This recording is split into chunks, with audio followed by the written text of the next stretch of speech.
Okay, here's the last lecture in the chapter on orthogonality. So we met orthogonal vectors, two vectors. We met orthogonal subspaces, like the row space and null space. Now, today, we meet an orthogonal basis and an orthogonal matrix. So we really, this chapter cleans up orthogonality.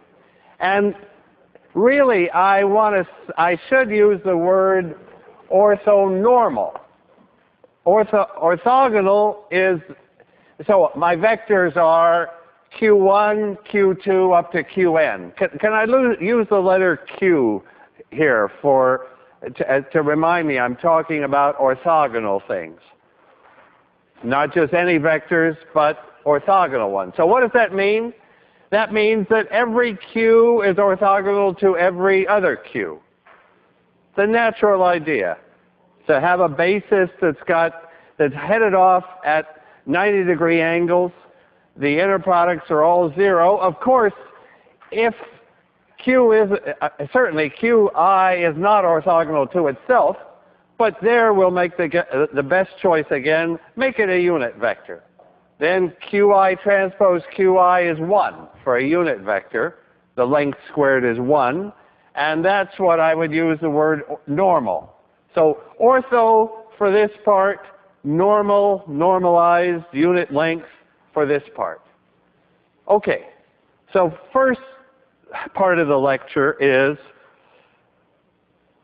how does having an orthonormal basis make things nice? It certainly does. It makes all the calculations better.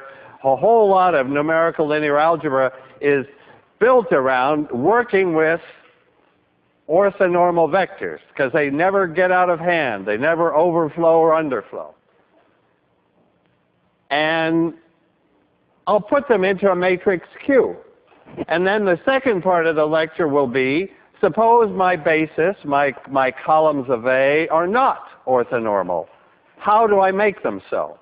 And the two names associated with that simple idea are Graham and Schmidt. So the first part is, we've got a basis like this.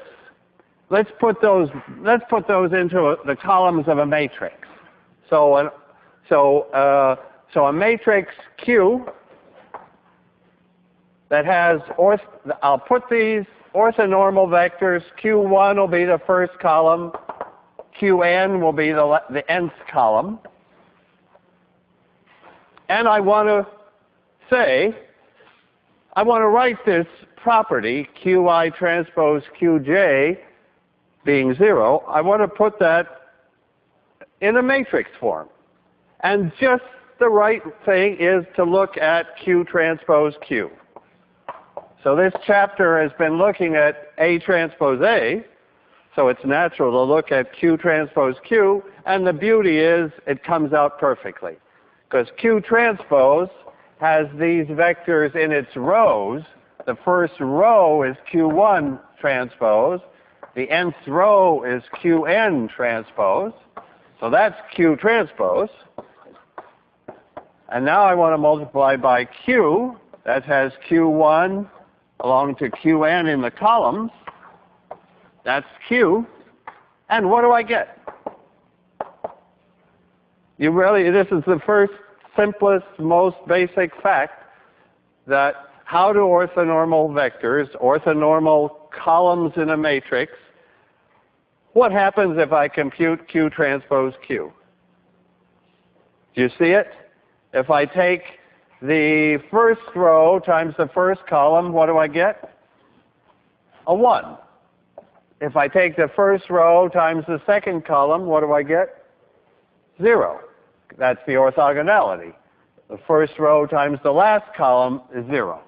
And so I'm getting 1s on the diagonal, and I'm getting 0s everywhere else. I'm getting the identity matrix. You see how it's just like the right calculation to do. If you have orthonormal columns, and the matrix doesn't have to be square here. We might have just 2 columns. And they might have 4, lots of components. So but they're orthonormal. And when we do Q transpose times Q, that Q transpose times Q, or A transpose A, just asks for all those dot products, rows times columns. And in this orthonormal case, we get the best possible answer, the identity. Okay, so this is like, so I mean, now we have a new bunch of important matrices. What have we seen previously? We've seen in the distant past, we had triangular matrices, diagonal matrices, permutation matrices. That was early chapters. Then we had row echelon forms. Then in this chapter, we've already seen projection matrices. And now we're seeing this new class of matrices with orthonormal columns. That's a very long expression. I am sorry that I can't just call them orthogonal matrices. But that word orthogonal matrices, or maybe I should be able to call it orthonormal matrices. Why don't we call it orthonormal matrices? I mean, that would be an absolutely perfect name for Q. Call it an orthonormal matrix because its columns are orthonormal. Okay, but the convention is that we only use that name, orthogonal matrix. We only use this word, orthogonal. We don't even say orthonormal for some unknown reason. Matrix when it's square. So in the case when this is a square matrix, that's the case we call it an orthogonal matrix. And what's special about the case when it's square?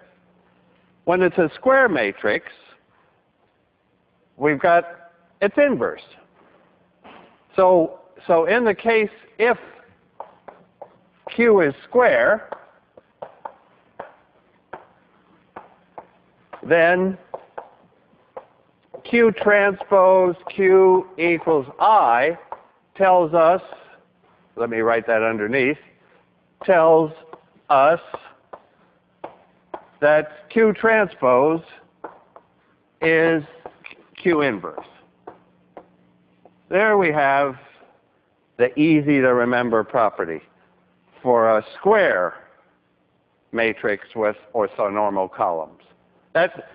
I need to write some examples down. Let's see.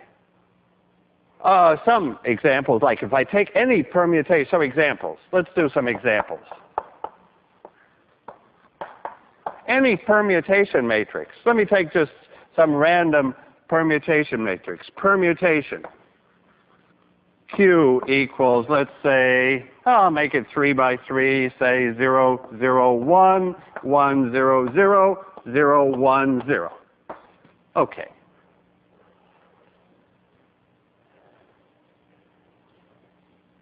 That certainly has unit vectors in its columns. Those vectors are certainly perpendicular to each other. And and so that's it. That makes it a Q. And if I took its transpose, if I multiplied by Q transpose, shall I do that? Let me stick in Q transpose here, just to do that multiplication once more.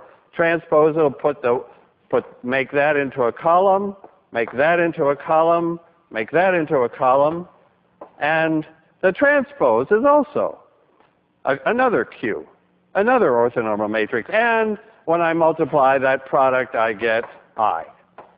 Okay, so there's an example. And actually, there's a second example. But those are real easy examples, right? I mean, to get orthogonal matrix, orthogonal columns by just putting ones in different places is like too easy. So let me keep going with examples. So here's another simple example. Cos theta, sine theta. There's a unit vector. Oh, let me even take it. Well, yeah. Cos theta, sine theta. And now the other way, I want sine theta, cos theta. but I want the inner product to be 0. And if I put a minus there, it'll do it. So that's a unit vector, that's a unit vector, and if I take the dot product, I get minus, plus, 0. Okay. So for example, Q equals, say, 1, 1, 1, minus 1. Is that an orthogonal matrix? I've got orthogonal columns there, but it's not quite an orthogonal matrix. How shall I fix it to be an orthogonal matrix? Well, what's the length of those column vectors? The dot product with themselves is, right now, it's 2, right? The length squared. The length squared would be 1 plus 1 would be 2. The length would be square root of 2, so I better divide by square root of 2. Okay. So now I have got an orthogonal matrix. In fact, it's this one when theta is pi over 4. The cosines and sine, well, almost. I guess the minus sign is down there. So maybe, I don't know, maybe minus pi over 4 or something. Okay. Oh, let me do one final example just to show that you can get bigger ones. Q equals, let me take that matrix up in the corner, and I'll sort of repeat that pattern. Repeat it again, and then minus it down here. That's one of the world's favorite orthogonal matrices. I hope I got it right. Can you see whether, if I take the inner product of one column with another one, let's see. If I take the inner product of that column with that, I have 2 minuses and 2 pluses, that's good. When I take the inner product of that with that, I have a plus and a minus and a plus, good. I think it all works out. And what do I have to divide by now to make those into unit vectors? Right now, the vector 1, 1, 1, 1 has length 2, square root of 4. So I have to divide by 2 to make it unit vector. So there's another.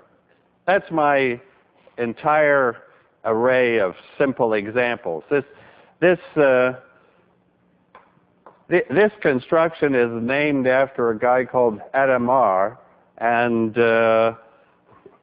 we know how to do it for 2, 4, 16, 64, and so on, but nobody knows exactly which size matrices have, which size allow orthogonal matrices of 1s and minus 1s. So an Adamar matrix is an orthogonal matrix that's got 1s and minus 1s. And a lot of ones, some we know, some other sizes. There couldn't be a 5 by 5, I think.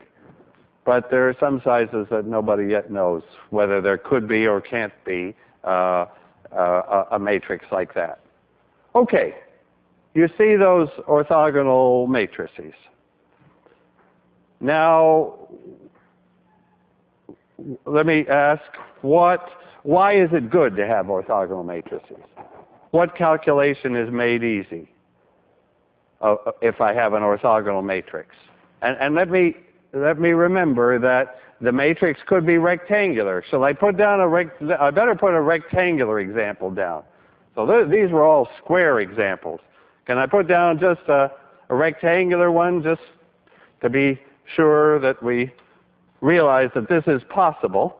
Help me out. Let's see. If I put like a 1, 2, 2, and minus 2, minus 1, 2. That's a matrix. Oh, its columns aren't normalized yet. I always have to remember to do that. I always do that last because it's easy to do.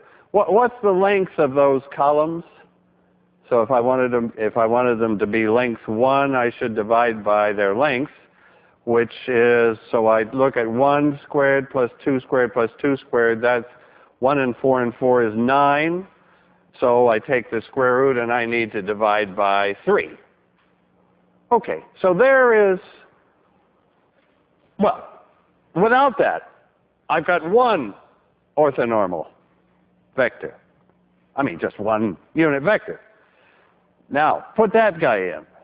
Now I have a basis for the column space, for a two-dimensional space, an orthonormal basis, right? These two columns are orthonormal. They would be an orthonormal basis for this two-dimensional space that they span. Orthonormal vectors, by the way, have got to be independent. It's easy to show that orthonormal vectors, since they're headed off at all at 90 degrees, there's no combination that gives 0. Now, if I wanted to create now a third one, I could either just put in some third vector that was independent and go to this Gram-Schmidt calculation that I'm going to explain, or I could be inspired and say, look, with that pattern, why not put a 1 in there and a 2 in there and a 2 in there and try to fix up the signs so that they worked? I don't know if I've done this too brilliantly. Let's see, what signs? That's minus. Maybe I'd like a minus sign there. How would that be? Yeah, maybe that works. I think that those three columns are orthonormal, and the beauty of this is the last example I'll probably find where there's no square root. The punishing thing in Gram-Schmidt, maybe we better know that in advance, is that because I want these vectors to be unit vectors, I'm always running into square roots. I'm always dividing by lengths, and those lengths are square roots. So you'll see, as soon as I do a Gram-Schmidt example, square roots are going to show up. But here are some examples where we did it without any square roots. Okay, so great. Now, next question is, what's the good of having a Q? What formulas become easier? Suppose I want to project. So suppose Q has orthonormal columns. I'm using the letter Q to mean this. I'll write it this one more time, but I always mean, when I write a Q, I always mean that it has orthonormal columns. So suppose I want to project onto its column space.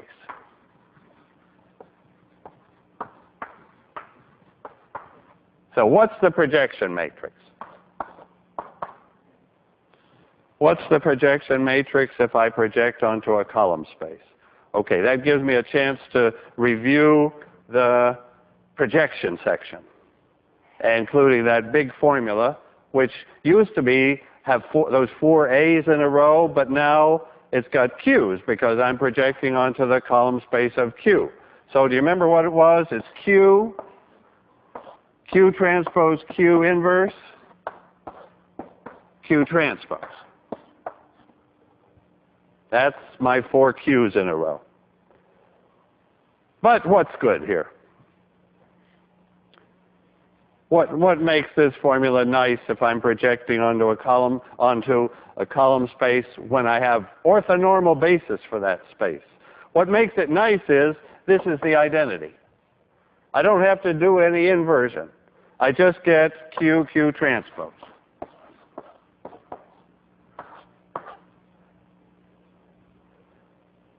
So Q transpose is a projection matrix. Oh, I can't resist just checking the properties. What are the properties of a projection matrix? There are 2 properties to know for any projection matrix. And I'm saying that this is the right projection matrix when we've got this orthonormal basis in the columns. Okay, so there's the projection matrix. Suppose the matrix is square. First, just tell me first this extreme case. If my matrix is square, and it's got these orthonormal columns, then what's the column space? If I have a square matrix, and I have independent columns, and even orthonormal columns, then the column space is the whole space, right? And what's the projection matrix onto the whole space? The identity matrix.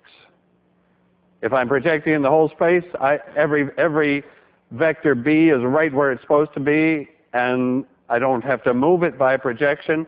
So this will be I. This is, I'll put in parentheses, this is I if Q is square.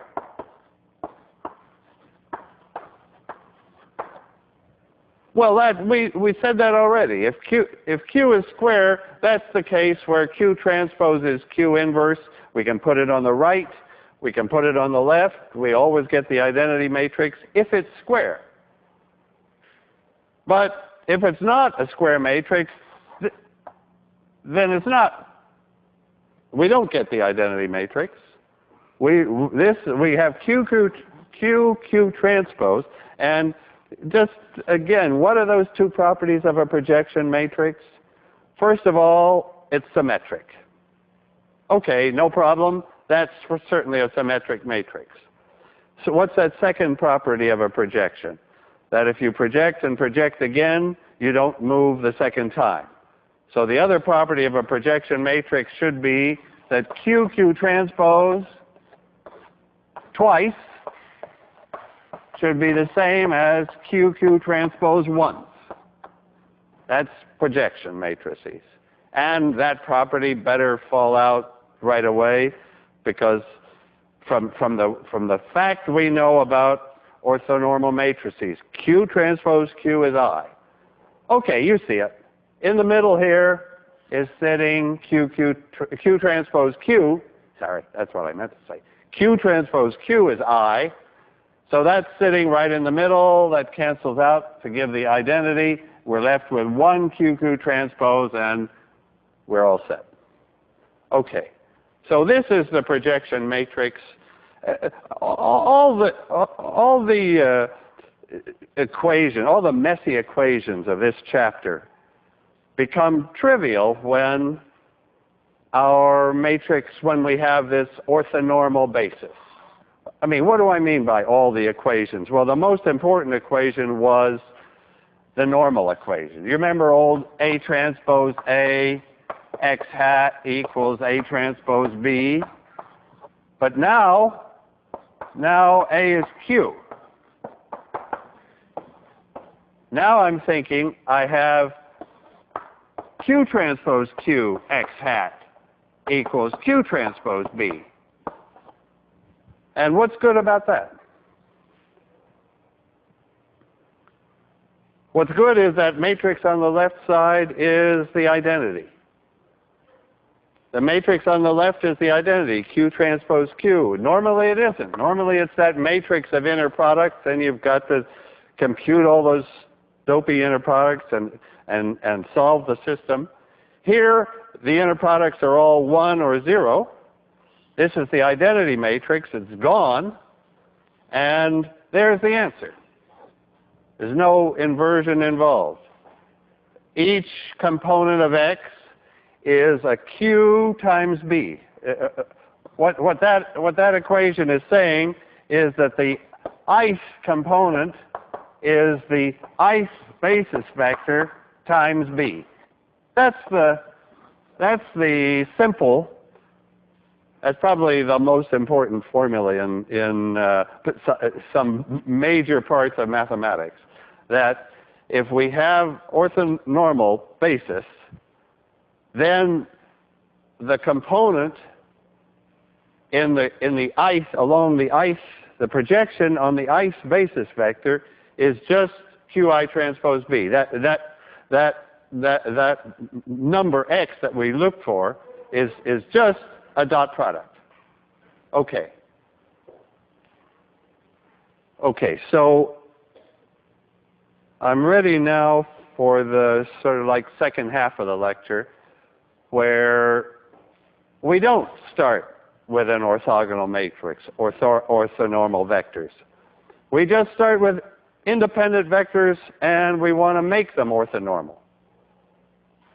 So can I do that now? Now, here comes Graham-Schmidt. So Graham-Schmidt.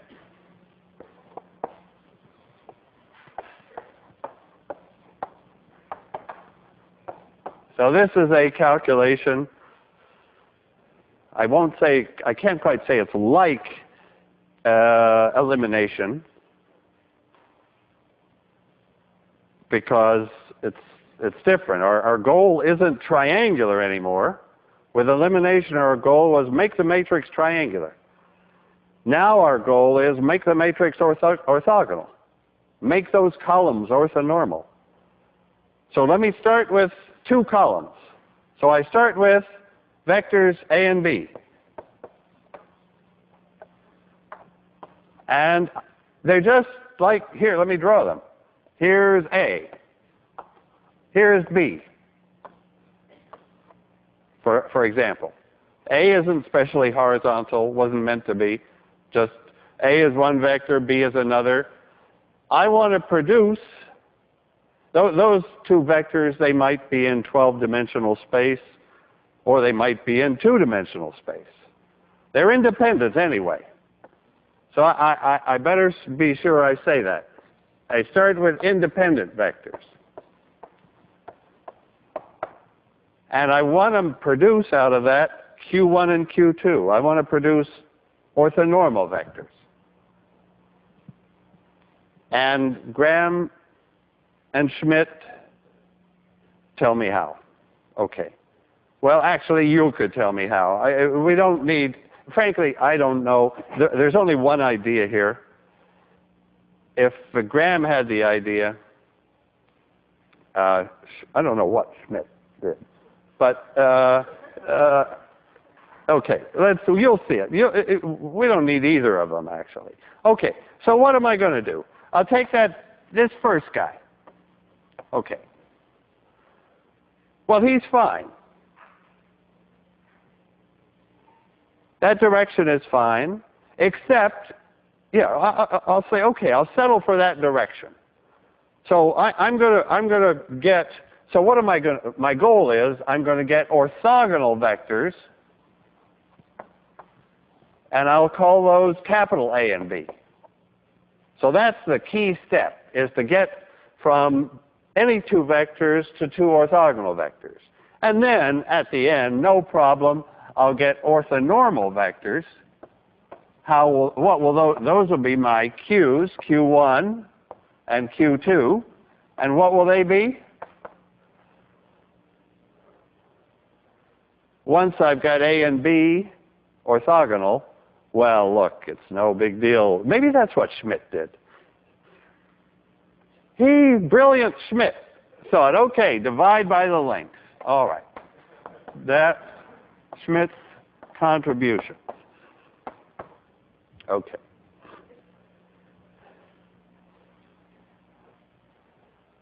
But Graham had a little more thinking to do, right? We haven't done Graham's part. This part, except, okay, I'm happy with A. A can be A. That first direction is fine. No complaint about that. The trouble is the second direction is not fine, because it's not orthogonal to the first. I'm looking for a vector that starts with B, but makes it orthogonal to A. What's the vector? How do I do that? How do I produce from this vector a piece that's orthogonal to this one? And remember, these vectors might be in 2 dimensions, or they might be in 12 dimensions. I'm just looking for the idea. So what's the idea? Where did we have orthogonal, a vector showing up that was orthogonal to this guy? Well, that was the first basic calculation of the whole chapter. We did a projection, and the projection gave us this part, which was the part in the A direction. Now, the part we want is the other part, the E part, this part. This is going to be our, that guy is that guy. This is our vector B that gives us that 90-degree angle. So B is, you could say, B is really what we previously called E, the error vector. And so, what is it? I mean, what is B here? A is A, no problem. B is, okay, what's this error piece? Do you remember? It's I start with the original B, and I take away what? Its projection, this P. The vector B, this error vector, is the original vector removing the projection. So instead of wanting the projection, now that's what I want to throw away. I want to get the part that's perpendicular. And there will be a perpendicular part. It won't be 0. Because these vectors were independent. So if B was along the direction of A, then if the original B and A were in the same direction, then I've only got one direction. But here they're in two independent directions, and all I'm doing is getting that guy. So what's its formula? What's the formula for that? I want to subtract the projection. So do you remember the projection? It's some multiple of A. And what's that multiple? It's that thing we called X in the very, very first lecture on this chapter. There's an A transpose A in the bottom. And there's an A transpose B. Isn't that it?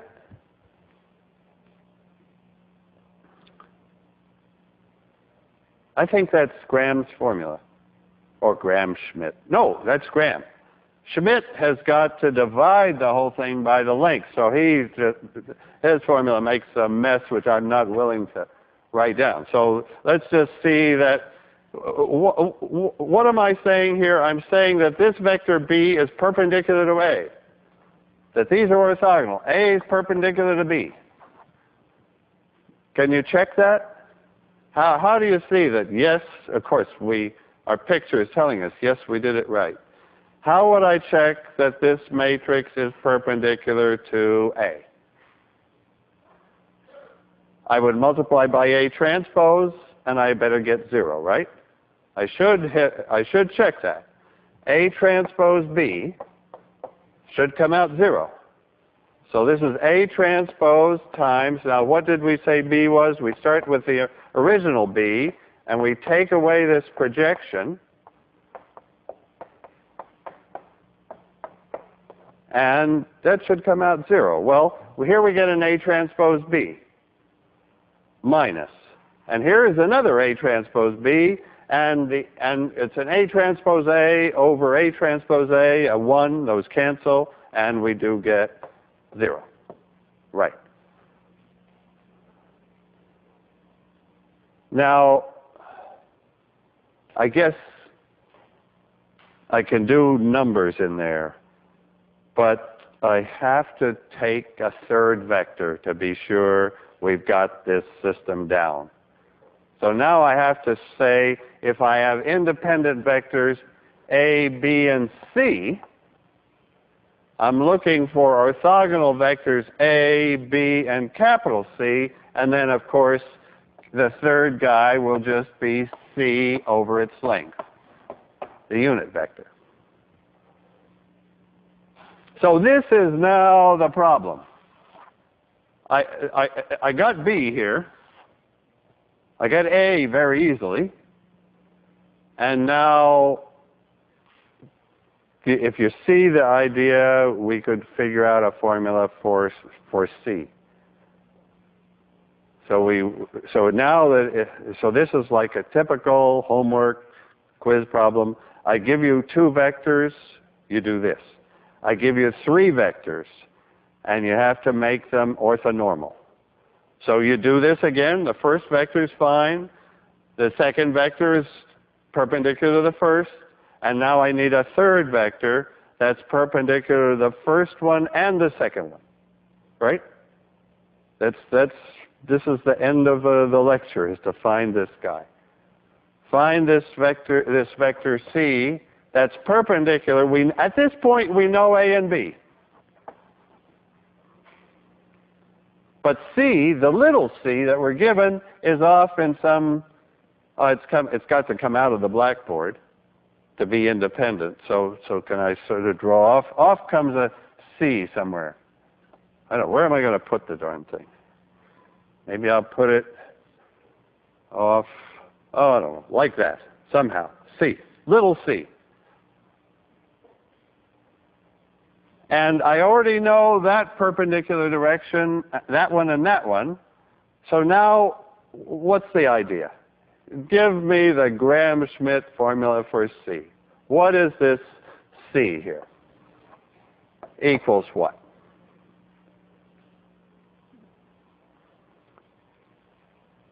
What am I going to do? I'll start with the given one, as before, right? I start with the vector I'm given. And what do I do with it? I want to remove out of it. I want to subtract off. So I'll put a minus sign in. I want to subtract off its components in the capital A and capital B directions. I just want to get those out of there. Well, I know how to do that. I did it with B, so let me take away. What if I do this? What have I done? I've got little c, and what have I subtracted from it? Its component, its projection, if you like, in the A direction. And now I've got to subtract off its component B transpose C over B transpose B. That multiple of B is its component in the B direction. And that gives me the vector capital C that, if anything is, if there's any justice, this C should be perpendicular to A, and it should be perpendicular to B. And the only thing it hasn't got is unit vector, so we divide by its length to get that too. Okay. Let me do an example. I'll make my life easy. I'll just take 2 vectors. So let me do a numerical example. If I'll give you 2 vectors, you give me back the Graham-Schmidt orthonormal basis, and we'll see how to express that in matrix form. Okay. So let me give you the 2 vectors. So I'll take the vector A equals, let's say, 1, 1, 1. Why not? And B equals, let's say, 1, 0, 2, okay? I didn't want to cheat and make them orthogonal in the first place, because then Graham-Schmidt wouldn't be needed. Okay, so those are not orthogonal. So what is capital A? Well, that's the same as big A. That was fine. What's B? So B is the original B, and then I subtract off some multiple of the A. And what's the multiple? What goes in here? B. Here's the A. This is the little b. This is the big A, also the little a. And I want to multiply it by that right right ratio, which has A transpose A. Oh, here's my ratio. I'm just doing this. So it's A transpose B. What is A transpose B? It looks like 3. And what is A? Oh my. What's A transpose A? 3. I'm sorry. I didn't know that was going to happen. Okay, but it happened. Why should we knock it? Okay, so do you see it all right? That's A transpose B. There's A transpose A. That's the fraction. So I take this away, and I get 1, take away 1 is a 0. 0 minus this 1 is a minus 1. And 2 minus the 1 is a 1. Okay. And what's this vector that we finally found? This is B. And how do I know it's right? How do I know I've got a vector I want? I check that B is perpendicular to, that A and B are perpendicular. That A is perpendicular to B. Just look at that. That one, the dot product of that with that is 0. Okay. So now what is my Q1 and Q2? Why don't I put them in a matrix? Of course, since I'm always putting these. So I'll put the Q1 and the Q2 in a matrix. And what are they? Now, when I'm writing Q's, I'm supposed to make things normalized. I'm supposed to make things unit vectors. So I'm going to take that A, but I'm going to divide it by square root of 3.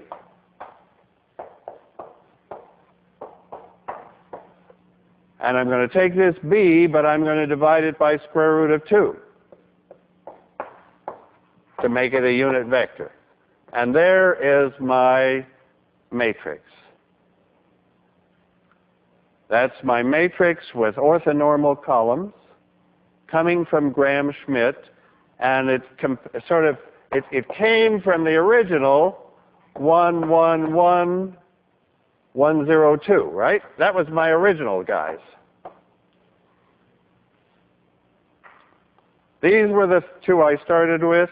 These are the 2 that I'm happy to end with, because those are orthonormal. So that's what Graham-Schmidt did. Well, tell me about the column spaces of these matrices. How is the column space of Q related to the column space of A? So I'm always asking you things like this, and that makes you think, okay, the column space is all combinations of the columns. It's that plane, right? I've got 2 vectors in 3-dimensional space. Their column space is a plane. The column space of this matrix is a plane. What's the relation between the planes, between the 2 column spaces? They're one and the same, right? It's the same column space. All I'm taking is here, this B thing that I computed, this B thing that I computed is a combination of B and A, and A was little a.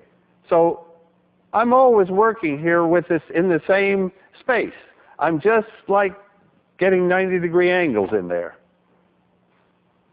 where my original column space had a perfectly good basis, but it wasn't as good as this basis, because it wasn't orthonormal.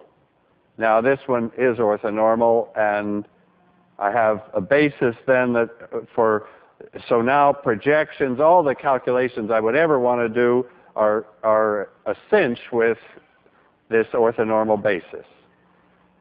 One final point. One final point in this chapter. And it's just like elimination. We learn how to do elimination. We know all the steps. We can do it. But then I came back to it and said, look at it as a matrix in matrix language, and elimination gave me, what was elimination in matrix language? I'll just put it up there. A was LU. That was matrix, that was elimination. Now, I want to do the same for Gram-Schmidt. Everybody who works in linear algebra isn't going to write out the columns are orthogonal or orthonormal, and isn't going to write out these formulas. They're going to write out the connection between the matrix A and the matrix Q.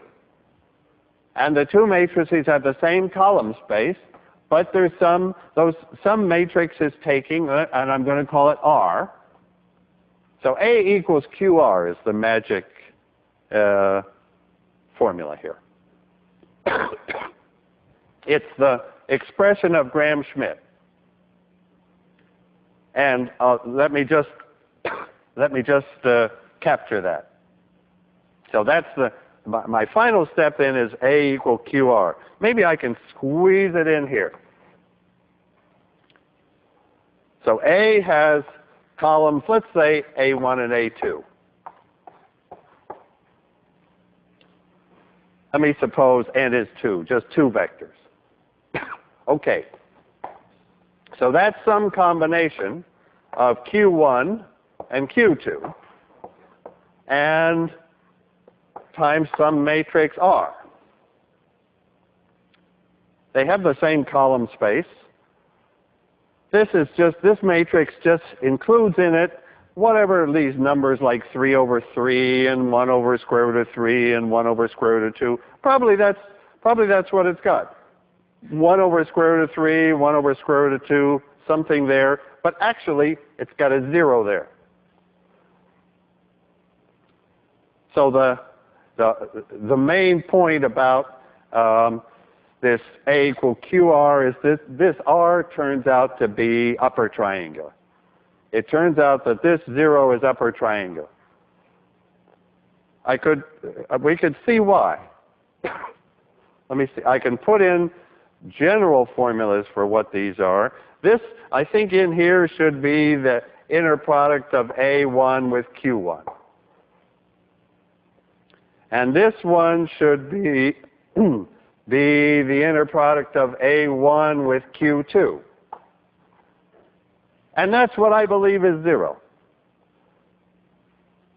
And this will be something here, and this will be something here with inner A1 transpose Q2, sorry, A2 transpose Q1 and A2 transpose Q2. But why is that guy 0?